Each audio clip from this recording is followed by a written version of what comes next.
Hallelujah. യേശുവേ നന്ദി, യേശുവേ സ്തുതി, യേശുവേ ആരാധന. കേളത്തുമുക്കിലെ നല്ലവരായ നാട്ടുകാരെ, ഞങ്ങൾ ആഴ്ചതോറും ചെറിയ ചെറിയ തെരുവുകളിൽ പോയി വചനം പറയുന്ന ശുശ്രൂഷ നടത്തി വരികയാണ്. ഇത് ഞങ്ങൾ തുടങ്ങിയിട്ട് അധികകാലമൊന്നും ആയിട്ടില്ല. ഞങ്ങളുടെ ഹൃദയത്തിൽ ഞങ്ങൾക്കങ്ങനെ ദൈവം തന്ന പ്രചോദനത്തിന്റെ ഭാഗമായിട്ടാണ് ഈ സുവിശേഷം ലോകം മുഴുവൻ പറയുവാൻ ഞങ്ങൾ തീരുമാനമെടുത്തത്. ഞാൻ അറിഞ്ഞ ഈ സത്യം ലോകം മുഴുവൻ പറയണമെന്നത് എൻ്റെ ഉത്തരവാദിത്തമായി ഞാൻ കരുതുന്നു. അതുകൊണ്ടാണ് ഈ സുവിശേഷമായി ജനങ്ങളുടെ ഇടയിലേക്ക് ഇറങ്ങിച്ചെല്ലുവാൻ ഞാൻ തീരുമാനിച്ചത്. സാധാരണക്കാരനായി ജനിച്ച എനിക്ക് ഈ ക്രിസ്തുവിനെ അറിയില്ലായിരുന്നു. ഞാൻ ജനിച്ചു വളർന്ന മതവിഭാഗത്തില് എനിക്ക് ക്രിസ്തുവിന്റെ വിശ്വാസത്തെ അറിയുവാനോ അതിനുള്ള സാഹചര്യമോ ഇല്ലായിരുന്നു. എന്റെ വിശ്വാസപ്രകാരം ഞാൻ മുമ്പോട്ട് പോകുമ്പോൾ എൻ്റെ ഉള്ളില് പലവിധ സംശയങ്ങള്, ആകുലതകള് രൂപപ്പെട്ടു തുടങ്ങി. കാരണം നമ്മൾ ജനിച്ചു വളർന്നു വരുമ്പോൾ നമ്മുടെ മുമ്പില് പലപ്പോഴും പലവിധ മതങ്ങള്, പലവിധ ആചാരങ്ങള്, പലവിധ വിശ്വാസങ്ങള്, ഇതേതാണ് ശരി, ഇതേതാണ് തെറ്റ് എന്ന് മനസ്സിലാക്കാൻ നമുക്ക് കഴിയില്ല. നമ്മുടെ പൂർവികര് നമ്മളോട് പറഞ്ഞ രീതിയിൽ നമ്മൾ മുമ്പോട്ട് വിശ്വാസം കൊണ്ടുപോകും. സത്യമായിട്ടും വിശ്വാസത്തിന്റെ കാര്യത്തിൽ മാത്രമാണ് നമ്മളൊന്ന് മാറ്റി ചിന്തിക്കാത്തത്. പലപ്പോഴും വളർന്നു വരുമ്പോൾ ശരിയെന്ന് തോന്നുന്നതിലേക്ക് നമ്മൾ എല്ലാ കാര്യങ്ങളും ഡൈവേർട്ട് ചെയ്യുമ്പോൾ, വിശ്വാസം മാത്രം ഡൈവേർട്ട് ചെയ്യാതെ സമൂഹത്തെ ഭയപ്പെട്ടുകൊണ്ട് അല്ലെങ്കിൽ കുടുംബാംഗങ്ങളെ ഭയപ്പെട്ടുകൊണ്ട് നമ്മൾ ആ വിശ്വാസത്തെ ജീവിച്ച് മരിക്കും. ഏതാണ് ശരിയെന്ന് അന്വേഷിക്കുവാനുള്ള എന്റെ മനസ്സിന്റെ ത്വര ഈ സത്യദൈവത്തെ കണ്ടെത്തുവാനിടയായി. ഞാൻ എന്റെ പ്രാർത്ഥനകളിലൊക്കെ ഞാൻ എപ്പോഴും മനസ്സിൽ നിന്ന് പ്രാർത്ഥിക്കുമായിരുന്നു, ദൈവമേ, സത്യദൈവം ഏതാണെങ്കിൽ എന്റെ മുമ്പിൽ നീ തരണമേ എന്ന്. അങ്ങനെ എന്റെ ജീവിതത്തിലേക്ക് കടന്നു വന്ന ഈ സത്യവിശ്വാസമാണ് യേശു ക്രിസ്തുവിലുള്ള വിശ്വാസം. യേശുവിനെ കുറിച്ച് ഞാൻ അഗാധമായി പഠിക്കുവാൻ ശ്രമിച്ചു. എന്താണ് യേശുവിനുള്ള പ്രത്യേകത എന്ന് ഞാൻ അഗാധമായി പഠിച്ചു. വർഷങ്ങൾ കൊണ്ടാണ് ഞാൻ യേശു ജീവിക്കുന്ന ദൈവമാണെന്നും സത്യമാണെന്നും തിരിച്ചറിഞ്ഞത്. യേശുവിൽ ഞാനൊരു ന്യൂനത കണ്ടെത്തുവാൻ എനിക്ക് കഴിഞ്ഞിട്ടില്ല. ഈ ലോകത്ത് നമ്മളോട് എങ്ങനെ മറ്റുള്ളവർ പെരുമാറുന്നോ അതുപോലെയാണ് നമ്മൾ പലപ്പോഴും മറ്റുള്ളവരോട് തിരിച്ചു പെരുമാറുക. നമ്മളോട് എന്താണെന്നോ ചോദ്യം ചെയ്തു കഴിഞ്ഞാൽ നമ്മൾ പോടാ എന്ന് പറയുന്ന രീതിയിലേക്ക് നമ്മൾ സമൂഹത്തില് ധൈര്യം സംഭരിച്ച് വളർന്നു വന്ന് കൂട്ടുകെട്ടിൽ കൂടെ മുമ്പോട്ട് പോവുകയാണ്. എന്നാൽ യേശു പഠിപ്പിക്കുന്ന വിശ്വാസം അതല്ല. ഒരു കരണത്തടിക്കുമ്പോൾ മറ്റേ കരണം കാണിച്ചു കൊടുക്കണമെന്ന് പറഞ്ഞ ഒരു സ്നേഹത്തെ കുറിച്ചാണ് നിങ്ങളോട് എനിക്ക് പറയുവാനുള്ളത്. ലോകത്താരും അങ്ങനെ ഒരു കാര്യം പറഞ്ഞിട്ടില്ല. നിന്റെ ഒരു കരണത്തടിച്ചു കഴിഞ്ഞാൽ മറ്റേ കരണം കാണിച്ചു കൊടുക്കണമെന്ന് പറയുകയല്ലാതെ അത് പ്രാവർത്തികമാക്കുവാൻ പലപ്പോഴും പറ്റാറില്ല. എന്നാൽ അത് ജീവിതത്തിൽ പറയുകയും അത് പ്രാവർത്തികമാക്കുകയും ചെയ്ത ഒരു വിശ്വാസത്തെ കുറിച്ചാണ് ഞാൻ പഠിച്ചു വന്നത്. ഞാൻ പഠിച്ചപ്പോൾ എനിക്ക് മനസ്സിലായി, ഇതുപോലൊരു ദൈവം ഭൂമിയിലില്ല എന്ന്. പറയുക മാത്രമല്ല, സദ്വചനങ്ങൾ ലോകത്തോട് പറയുക മാത്രമല്ല, അത് ജീവിതത്തിൽ പ്രവർത്തികമാക്കുകയും ചെയ്ത ഏക വ്യക്തിയാണ് യേശു ക്രിസ്തു. യേശു ജീവിതം കൊണ്ട് നമുക്ക് കാണിച്ചു തന്ന ഒരുപാട് കാര്യങ്ങളുണ്ട്. നമ്മളോട് യേശു പറഞ്ഞൊരു വചനമാണ്, നിന്നോട് മറ്റുള്ളവർ എങ്ങനെ പെരുമാറണമെന്ന് നീ ആഗ്രഹിക്കുന്നുവോ അതുപോലെ നീ മറ്റുള്ളവരോട് പെരുമാറുക. അങ്ങനെ പെരുമാറിയാൽ ഈ ഭൂമി നമുക്ക് സ്വർഗമാക്കാൻ പറ്റും. നമ്മളോട് മറ്റുള്ളവർ എങ്ങനെ പെരുമാറണമെന്ന് നമ്മൾ ആഗ്രഹിക്കുന്നുവോ, നമ്മളെപ്പോഴും അങ്ങനെ ആഗ്രഹിക്കാറുണ്ട്. എല്ലാവരും എന്നെ ആദരിക്കണം, എല്ലാവരും എന്നെ ബഹുമാനിക്കണം, എല്ലാവരും എന്നെ സ്നേഹത്തോടെ എന്നോട് പെരുമാറണം, ആരും എന്നോട് ദേഷ്യം പിടിക്കാൻ പാടില്ല എന്നൊക്കെ നമ്മൾ ആഗ്രഹിക്കാറുണ്ട്. പക്ഷേ പലപ്പോഴും നമുക്ക് മറ്റുള്ളവരോട് അങ്ങനെ പെരുമാറാൻ കഴിയാറില്ല. അപ്പൊ യേശു പറഞ്ഞ വചനം ഇങ്ങനെയാണ്, നിന്നോട് മറ്റുള്ളവർ എങ്ങനെ പെരുമാറണമെന്ന് നീ ആഗ്രഹിക്കുന്നുവോ അതുപോലെ നീ മറ്റുള്ളവരോട് പെരുമാറുക. അതുപോലെ എണ്ണിയാൽ തീരാത്ത വചനങ്ങളിൽ കൂടെ ലോകത്തിന്റെ ശ്രദ്ധ എപ്പോഴും യേശുക്രിസ്തുവിലേക്ക് തിരിഞ്ഞിട്ടുണ്ട്. മഹാനായ സ്വാമി വിവേകാനന്ദൻ ഒരിക്കൽ ചിക്കാഗോയിൽ പ്രസംഗിക്കുമ്പോൾ പറഞ്ഞു, യേശുക്രിസ്തു ഈ ഭൂമിയിൽ നിങ്ങൾക്ക് ദൈവത്തെ ആരാധിക്കണമെന്നുണ്ടെങ്കിൽ യേശുക്രിസ്തുവിനെ ആരാധിക്കുക എന്ന്. അതുപോലെ തന്നെ അദ്ദേഹം പറഞ്ഞു, തന്റെ സത്യാനന്ദ പർവ്വം എന്ന പുസ്തകത്തിൽ അദ്ദേഹം എഴുതി വെച്ചിട്ടുണ്ട്. അദ്ദേഹം പറയുകയാണ്, യേശു നിങ്ങൾക്ക് മാതൃകയാക്കാൻ പറ്റുന്ന ഒരു വ്യക്തിയാണ്. അദ്ദേഹം പറയാണ്, ഇന്ന് ഞാൻ നസ്രത്തിൽ ജീവിച്ചിരിക്കുകയാണെങ്കിൽ, യേശു ജീവിക്കുന്ന നസ്രത്തിലാണ് ഞാൻ ഇന്ന് ജീവിച്ചിരുന്നതെങ്കിൽ, എന്റെ ചങ്കിലെ ചോര കൊണ്ട് ഞാൻ ക്രിസ്തുവിന്റെ കാല് കഴുകുമെന്ന്. എന്തുകൊണ്ടായിരിക്കും സ്വാമി വിവേകാനന്ദൻ അങ്ങനെ പറഞ്ഞത്? വേറെ ആരെക്കൊണ്ടും സ്വാമി വിവേകാനന്ദൻ അങ്ങനെ പറഞ്ഞിട്ടില്ല. തന്റെ ചങ്കിലെ ചോര കൊണ്ട് ക്രിസ്തുവിന്റെ കാല് കഴുകുമെന്നാണ് പറഞ്ഞത്. എന്തുകൊണ്ടായിരിക്കും അങ്ങനെ പറഞ്ഞത്? ഒരു മതപുരോഹിതനായതുകൊണ്ടോ ഒരു മതത്തിന്റെ നേതാവായതുകൊണ്ടോ അല്ല യേശു ക്രിസ്തുവിനെ കുറിച്ച് അവരങ്ങനെ സ്വാമി വിവേകാനന്ദൻ അങ്ങനെ പറഞ്ഞത്. യേശുവിനെ രുചിച്ചറിഞ്ഞ്, യേശുവിനെ മനസ്സിലാക്കി, യേശുവിനെ ജീവിതത്തിൽ തൊട്ടറിഞ്ഞത് കൊണ്ട് മാത്രമാണ് സ്വാമി വിവേകാനന്ദൻ അങ്ങനെ ലോകത്തോട് വിളിച്ചു പറഞ്ഞത്. അതുപോലെ തന്നെ മഹാത്മാഗാന്ധി, നമുക്ക് എല്ലാവർക്കും അറിയാവുന്ന, നമുക്ക് സ്വാതന്ത്ര്യം നേടുന്ന മഹാത്മാഗാന്ധി തന്റെ ജീവിതത്തെ ആകർഷിച്ചത് ക്രിസ്തുവിന്റെ സുവിശേഷമാണ്. ക്രിസ്തു എഴുതിയ സുവിശേഷത്തിൽ, മത്തായി എഴുതിയ സുവിശേഷമാണ് മഹാത്മാഗാന്ധിയെ ആകർഷിച്ചത്. അതുകൊണ്ടാണ് ഗാന്ധിജി പറഞ്ഞത്, ഒരു കരണത്തടിക്കുമ്പോൾ മറ്റേ കരണം കാണിച്ചു കൊടുക്കണമെന്ന് മഹാത്മാഗാന്ധി പറഞ്ഞത് യേശുവിന്റെ വാക്കുകൾ കടമെടുത്തിട്ടാണ്. അതുപോലെ തന്നെ മാതൃഭൂമിയുടെ ഫൗണ്ടറായിട്ടുള്ള KP കേശവമേനോൻ പറയുകയാണ്, ഈ ലോകത്ത് ക്രിസ്തുവിനെ അല്ലാതെ ദൈവമായിട്ട് അംഗീകരിക്കാൻ എനിക്ക് കഴിയുകയില്ല എന്ന്.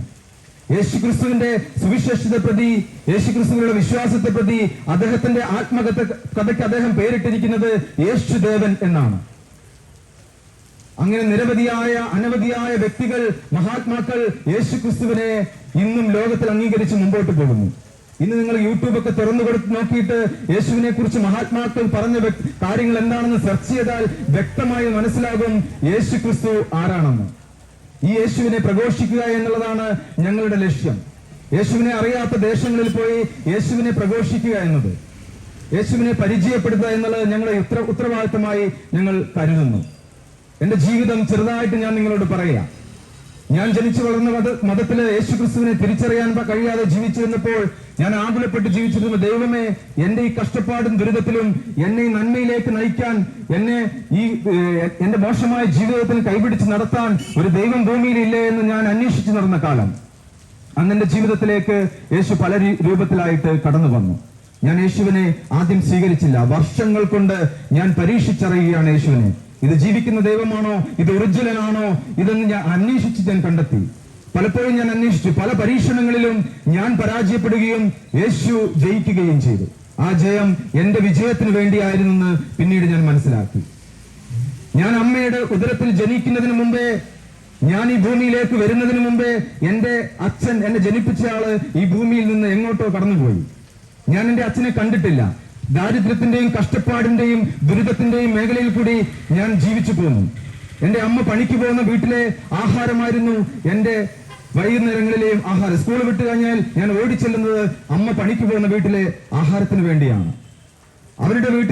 അവരുടെ മക്കൾ ഉപയോഗിച്ച പഴയ ഡ്രസ്സുകൾ തുന്നിപ്പിടിപ്പിച്ചാണ് ഞാൻ സ്കൂളിൽ പോയിക്കൊണ്ടിരുന്നത്.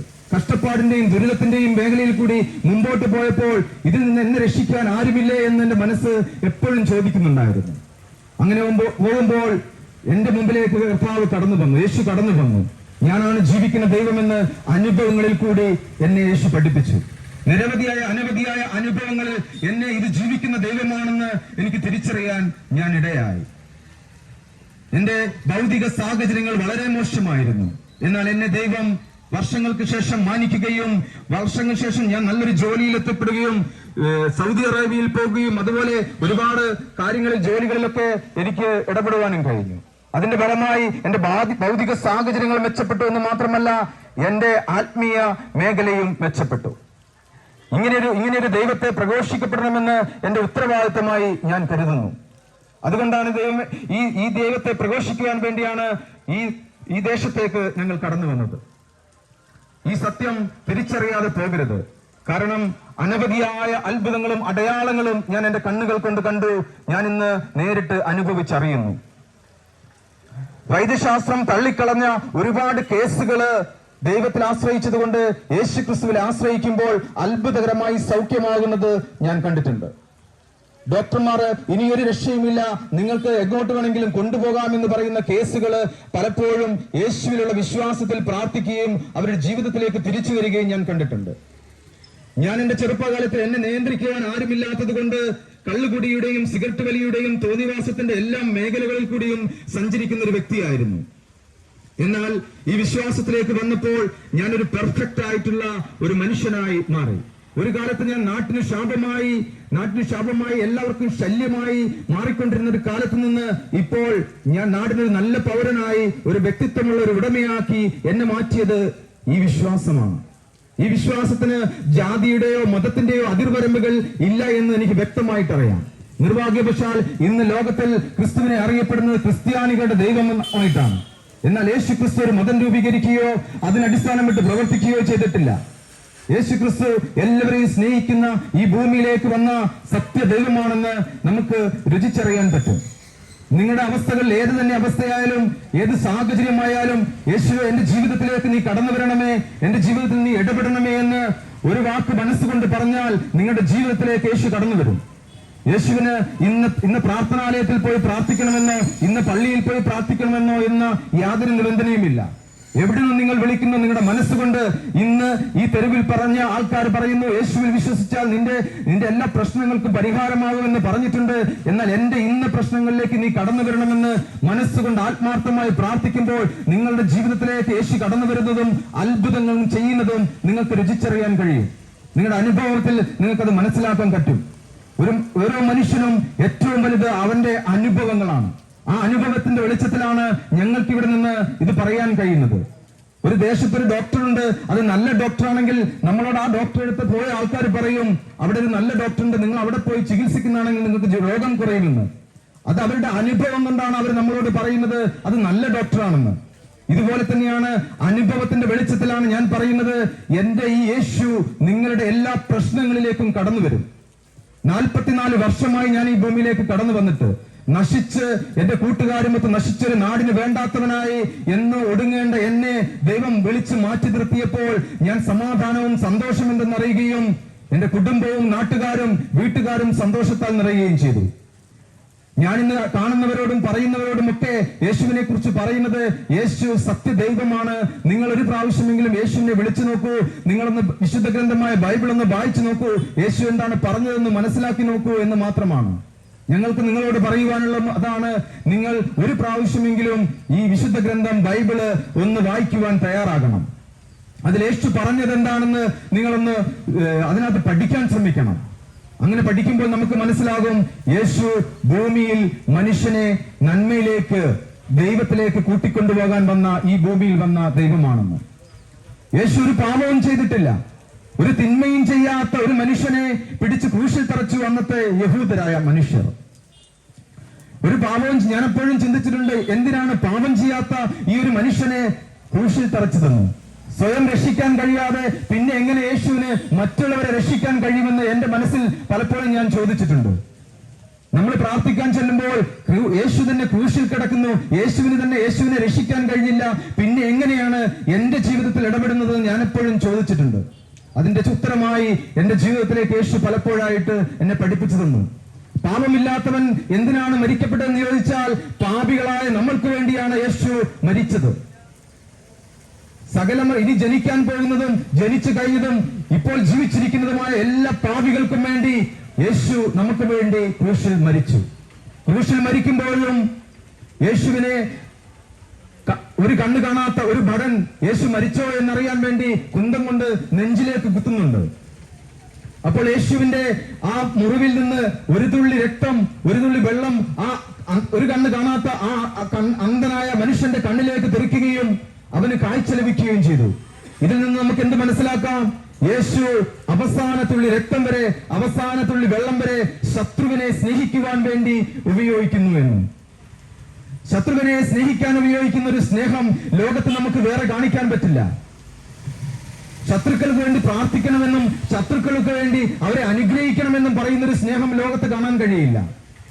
യേശു പറഞ്ഞ വചനങ്ങൾ ഇന്നുവരെ ആർക്കും അതിന്റെ മാസ്മരികത അളക്കാൻ കഴിഞ്ഞിട്ടില്ല. അതുപോലെ ഈ ലോകത്തിലുള്ള എല്ലാ എഴുത്തുകാരും യേശുവിനെ കുറിച്ച് എഴുതിയിരിക്കുന്നത് ഒരു നെഗറ്റീവ് പോലും എഴുതുവാൻ യേശുവിനെ കുറിച്ച് കഴിയില്ല. യേശുവിനെ ഇപ്പോഴത്തെ ഈ കാലഘട്ടത്തിലെ ജനങ്ങൾക്ക് ഉൾക്കൊള്ളുവാൻ കഴിയാത്തതിന്റെ കാരണം യേശുവിനെ നമ്മൾ അതിർവരമ്പുകൾ വെച്ച് കാണുന്നു എന്നതുകൊണ്ടാണ്. യേശുവിനെ കുറിച്ച് നമുക്കൊരു തെറ്റിദ്ധാരണയുണ്ട്. യേശു ക്രിസ്ത്യാനികളുടെ ദൈവമാണ്, അതുകൊണ്ട് നമുക്ക് ആ ദൈവത്തിൽ വിശ്വസിക്കേണ്ട. അത് ക്രിസ്ത്യാനികളുടെ, നസ്രാണികളുടെ ദൈവമാണ്, അവന് നമ്മളുമായിട്ടൊരു ബന്ധവുമില്ല എന്നുള്ള ഒരു ചിന്താഗതി, നമ്മുടെ ഒരു തെറ്റിദ്ധാരണ നമ്മുടെ മനസ്സിന്റെ ഉള്ളിൽ എവിടെയോ കിടപ്പുണ്ട്. സത്യമായും യേശു ക്രിസ്ത്യാനികളുടെ ദൈവം മാത്രമല്ല, ഈ ലോകത്തിലെ സകല മനുഷ്യരുടെയും മർത്യരുടെയും ദൈവമാണ് എന്ന് ബൈബിൾ വായിച്ചു കഴിഞ്ഞാൽ നമുക്ക് മനസ്സിലാകും. യേശു ഒരു മതം രൂപീകരിച്ചിട്ടില്ല. യേശു ഒരു മതത്തിലേക്ക് ആൾക്കാരെ ചേർക്കുവാൻ പറഞ്ഞിട്ടില്ല. ഈ സുവിശേഷത്തിൽ വിശ്വസിക്കുവാൻ നിങ്ങൾ യേശുവിനെ രുചിച്ചറിയുവൻ എന്ന് മാത്രമാണ്, എന്നെ രുചിച്ചറിയുവൻ എന്ന് മാത്രമാണ് യേശു പറഞ്ഞിട്ടുള്ളത്. ഞാനാണ് വാതിൽ, എന്നിലൂടെ പ്രവേശിക്കുന്നവൻ രക്ഷ പ്രാപിക്കുമെന്ന് യേശു ലോകത്തോട് വിളിച്ചു പറഞ്ഞു. ഞാനാണ് സത്യവും, ഞാനാണ് വഴിയും സത്യവും ജീവനുമെന്ന് യേശു ലോകത്തോട് വിളിച്ചു പറഞ്ഞു. ഇങ്ങനെ ധൈര്യത്തോടെ ലോകത്തോട് വിളിച്ചു പറഞ്ഞ വേറൊരു മഹാത്മാവ് ഈ ഭൂമിയിൽ വന്നിട്ടില്ല. അത് മാത്രമല്ല, യേശുവിന്റെ ജീവിതത്തിൽ പ്രത്യേകതയുണ്ട്, യേശുവിന്റെ ജനനത്തിൽ പ്രത്യേകതയുണ്ട്, യേശുവിന്റെ മരണത്തിൽ പ്രത്യേകതയുണ്ട്. യേശു ഇന്നുവരെ ലോകത്ത് മരിച്ചിട്ട് ഒരുവൻ പോലും ഉയർത്തെഴുന്നേറ്റിട്ടില്ല. എന്നാൽ യേശുവിന്റെ കല്ലറ ഇന്നും ശൂന്യമായി കിടക്കുന്നു. യേശു മരിച്ചു 3-ാമത്തെ ദിവസം ഉയർത്തെഴുന്നേറ്റു. 40 ദിവസം വീണ്ടും ഈ ഭൂമിയിൽ അവരുടെ ശിഷ്യന്മാരുടെ കൂടെ, ജനങ്ങളുടെ കൂടെ ഈ 40 ദിവസം വീണ്ടും ജീവിച്ചു. അതിനുശേഷമാണ് യേശു അവരോഹണം ചെയ്ത് സ്വർഗത്തിലേക്ക് പോയത്. ഇന്നും യേശു ജീവിക്കുന്നു എന്നതിന്റെ തെളിവാണ് യേശുവിന്റെ പേരിൽ നമ്മൾ പ്രാർത്ഥിക്കുന്ന പ്രാർത്ഥന യേശു ഏറ്റെടുക്കും. എന്റെ ജീവിതത്തിൽ ഞാൻ എന്റെ റൂമില് അല്ലെ എന്റെ സ്വകാര്യ നിമിഷങ്ങളിൽ ഞാൻ പ്രാർത്ഥിക്കുമ്പോൾ എന്റെ ജീവിതത്തിലേക്ക് യേശു കടന്നു വരികയായിരുന്നു. ഞാനൊരു പള്ളിയിലോ ഒരു സ്ഥലത്തോ ഞാൻ പോയിട്ടില്ല. ഞാൻ എന്റെ ജീവിതത്തിൽ യേശുവിനെ എന്റെ ജീവിതത്തിലേക്ക് ഇന്ന പ്രശ്നങ്ങൾ മനുഷ്യന് പരിഹരിക്കാൻ പറ്റാത്ത, എന്റെ ബന്ധുക്കൾക്ക് പരിഹരിക്കാൻ പറ്റാത്ത, എന്റെ അമ്മയ്ക്ക് പരിഹരിക്കാൻ പറ്റാത്ത ഈ പ്രശ്നങ്ങൾ ഞാൻ യേശുവിന്റെ മുമ്പിലേക്ക് വെച്ചു. ഈ പ്രശ്നങ്ങൾ നീ പരിഹരിച്ചു തന്നാൽ ഞാൻ നിന്നിൽ വിശ്വസിക്കാമെന്ന് ഞാൻ എന്റെ മനസ്സുകൊണ്ട് വാക്കുകൊടുത്തു. ആ പ്രശ്നങ്ങളിലെല്ലാം എന്റെ ദൈവം കടന്നു വരികയും ആ പ്രശ്നങ്ങളിലൊക്കെ പരിഹാരം കാണുകയും ചെയ്തപ്പോൾ ഞാൻ വിശ്വസിച്ചു, ഇതിലെന്തോ ഒരു സത്യമുണ്ട് എന്ന്. ആ സത്യത്തെ കുറിച്ച് അറിയുവാൻ പിന്നീട് ഞാൻ എന്റെ ജീവിതം മുഴുവൻ മാറ്റിവെക്കുകയും അന്വേഷണ തുരയുണ്ടാകുകയും ഞാൻ അന്വേഷിക്കുകയും ആ സത്യം തിരിച്ചറിയുകയും ചെയ്തു. ആ സത്യം ഈ ലോകം മുഴുവൻ വിളിച്ചു പറയണമെന്നുള്ളതാണ് എന്റെ ആഗ്രഹം.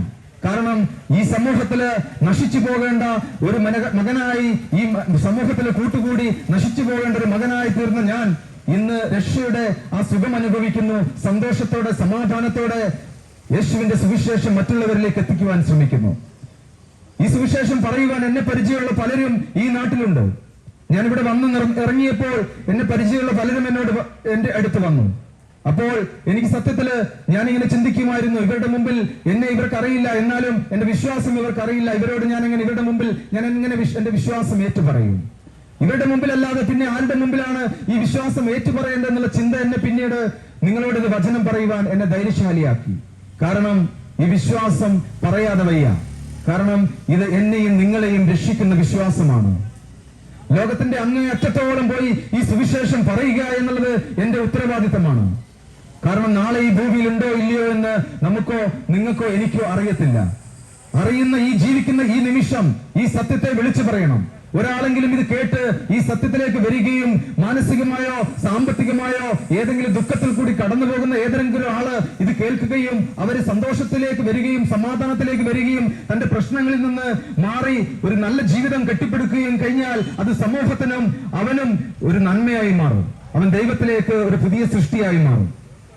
എന്നിലുള്ളവൻ പുതിയ സൃഷ്ടിയാണ് എന്ന് കർത്താവ് പറഞ്ഞിരിക്കുന്നു. അവൻ അന്ധകാരത്തിൽ നടക്കുകയില്ല എന്ന് കർത്താവ് പറഞ്ഞിരിക്കുന്നു. അതുകൊണ്ട് തന്നെയാണ് നിങ്ങളോട് ഈ സത്യം വിളിച്ചു പറയുവാൻ ഞാൻ ആഗ്രഹിക്കുന്നത്. സുഹൃത്തുക്കളെ, ഈ ദേശത്ത് വന്ന് ഈ വചനം പറയാൻ ഞങ്ങൾക്ക് ദൈവം അവസരം തന്നതിനോർത്ത് നന്ദി പറയുകയാണ്. അതുകൊണ്ട് തന്നെ നിങ്ങളെല്ലാവരെയും യേശുവിന്റെ ഈ നല്ല സുവിശേഷത്തിലേക്ക് ക്ഷണിക്കുകയാണ്. നിങ്ങൾ ഇതിനെ അന്വേഷിക്കാൻ നിങ്ങൾ തയ്യാറാകണം.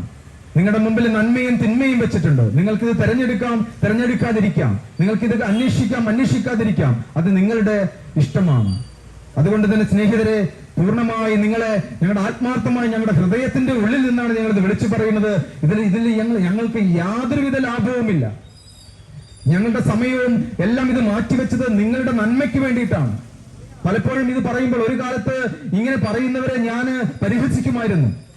ഇവന്മാർക്കൊന്നും വേറെ പണിയില്ലേ എന്ന് ഞാൻ ചോദിച്ചിട്ടുണ്ട്. അതേ സ്ഥാനത്ത് തന്നെ ഇന്ന് എന്നെ നിപ്പിച്ചത് പറയിക്കുന്നുണ്ടെങ്കിൽ നിങ്ങൾ മനസ്സിലാക്കിക്കൊള്ളുക, ഇതിനെ എതിർക്കുന്നവരെയാണ് കർത്താവ് ഏറ്റവും കൂടുതൽ സ്നേഹിക്കുക. അങ്ങനെ ഒരാള് ബൈബിളിലുണ്ട്. സാവൂൾ എന്ന് പറഞ്ഞൊരു ഒരാള് ബൈബിളിലുണ്ട്. അദ്ദേഹം ക്രിസ്തുവിൽ വിശ്വസിക്കുന്നവരെ എല്ലാം കൊന്നെടുക്കാനുള്ള അധികാരപത്രം അന്ന് മേടിച്ച്, അധികാരികളിൽ നിന്ന് മേടിച്ച് എല്ലാവരെയും കൊന്നെടുക്കുന്ന ഒരു പ്രവണത അന്നത്തെ ഒരു സാവൂൾ എന്ന് പറഞ്ഞ ഒരു അധികാരി ഉണ്ടായിരുന്നു, പട്ടാള മേധാവി. അദ്ദേഹം ഇന്ന് ലോകത്ത് മുഴുവൻ ബൈബിളിന്റെ 3/4 പങ്കും എഴുതിയത് പൗലോസ് എന്ന് പറയുന്ന ഈ സാവൂളാണ്. അപ്പോൾ എപ്പോഴാണോ മനുഷ്യനെ ഈ യേശുക്രിസ്തുവിന്റെ പേരിൽ ദ്രോഹിക്കുവാൻ അല്ലെങ്കിൽ മാറ്റി നിർത്തുവാൻ, ഒറ്റപ്പെടുത്തുവാൻ ശ്രമിക്കുന്നത്, അവരെയാണ് ദൈവം ഏറ്റവും പെട്ടെന്ന് ആകർഷിക്കുക. അവരുടെ ജീവിതത്തിലേക്ക് കർത്താവ് കടന്നു ചെല്ലും. അതുകൊണ്ട് തന്നെ സ്നേഹിതരെ, ഈ സുവിശേഷത്തിലേക്ക്, ഈ സത്യവിശ്വാസത്തിലേക്ക് നിങ്ങളെ ഏവരെയും സ്വാഗതം ചെയ്യുന്നു. നിങ്ങളെ ഏവരെയും ഇത് പഠിക്കുവാനും ഇത് മനസ്സിലാക്കുവാൻ, ഞങ്ങൾ ഈ ക്രിസ്തു സുവിശേഷത്തിലേക്ക് കടന്നു വരുവാനും ഞങ്ങൾ സ്വാഗതം ചെയ്യാണ്. ഞാൻ ഇതുവരെ കേട്ട ഈ നാട്ടിലെ നല്ലവരായ ജനങ്ങൾക്ക് ഞാൻ നന്ദിയും കടപ്പാടും അറിയിക്കുന്നു. യേശുവേ സ്തുതി, യേശുവേ സ്തുതി, യേശുവേ ആരാധന.